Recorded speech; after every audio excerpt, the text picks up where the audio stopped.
How to use Canva Magic Studio. Hello everyone, welcome back to another video. In this video, I'm going to be showing you how you can use the Canva Magic Studio in the easiest way.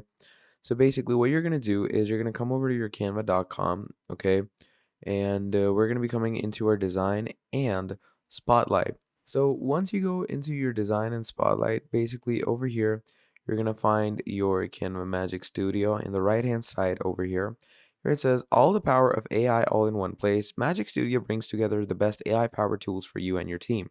So basically what you're going to do is you're going to try Magic Design by just adding some prompts, okay? So basically to get Magic, what you're going to want to do is you are going to want to have Canva Pro, because without Canva Pro, you will not be able to use this. And, text to video, text to image, all is going to need Canva Pro, but I will tell you how to use it though. So basically, any item that you want, you're simply, let's say you want to add a magic switch to this, it will transform your content from one genre to another. It can translate any language from one format to another. You can reformat your whole video if you want.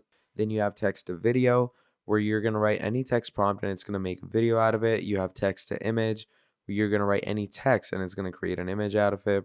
You can effortlessly edit your photos, effortlessly edit your images. Magic grab, where you can basically just grab a picture or an element off of an original photo. You can professionally edit someone's clothes, background remover, magic eraser. That's all the components of Magic Studio. And yeah, just get Canva Pro and start using away. So thank you for watching, and I'll see all of you next time. Goodbye.